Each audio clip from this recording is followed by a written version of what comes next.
ভারতের মাটিতে বসে স্বৈরাচারী ফ্যাসিবাদী সাজাপ্রাপ্ত আওয়ামী লীগের লোকজন এবং আওয়ামী লীগের প্রধান যদি এই ধরনের ষড়যন্ত্রমূলক কাজকর্ম চালিয়ে যেতে থাকে এবং সেটা যদি ভারত সরকার এখনই বন্ধ না করে, এই মুহূর্তে বন্ধ না করে, তাহলে অবশ্যই সেটা বাংলাদেশের জনগণের জন্য একটা উদ্বেগের জায়গা তৈরি করে।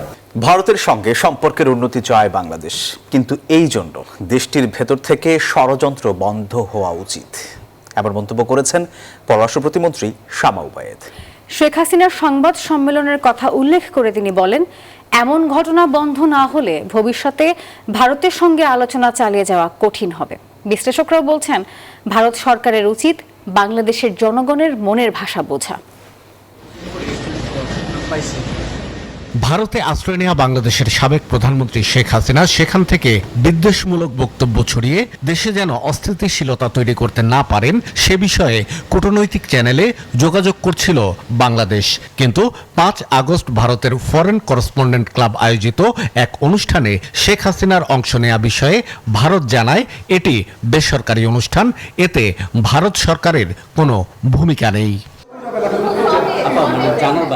ভার্চুয়াল সেই আয়োজনে শেখ হাসিনার অংশগ্রহণ বিষয়ে ক্ষুব্ধ প্রতিক্রিয়া জানিয়েছে বাংলাদেশ। পররাষ্ট্র প্রতিমন্ত্রী শামা ওবায়েদ সাংবাদিকদের বলেছেন, জুলাই আন্দোলন এবং বাংলাদেশের জনগণের আকাঙ্ক্ষা নিয়ে ভারতের সংবেদনশীল আচরণ করা উচিত।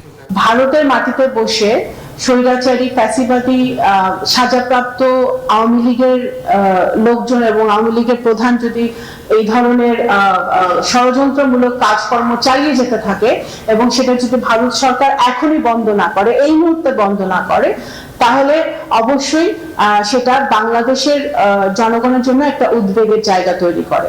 সাবেক এই কূটনীতিক মনে করেন 2024 সালের পর বাংলাদেশকে নিয়ে ভারত কোন নীতি গ্রহণ করেছে তা পরিষ্কার হওয়া প্রয়োজন। আমি মনে করছি যে ভারত 2 স্তরেই কথা, এক স্তরে ভালো কথা বলছে আর আরেক স্তরে তাদের আগের যে মানসিকতা আছে সেটাই তারা চেষ্টা করছে। ভারত জানে বাংলাদেশের মানুষ কি চায়, সেটা যদি তারা সম্মান করে তাহলে সম্পর্কটা স্বাভাবিক হয়ে যেতে পারে।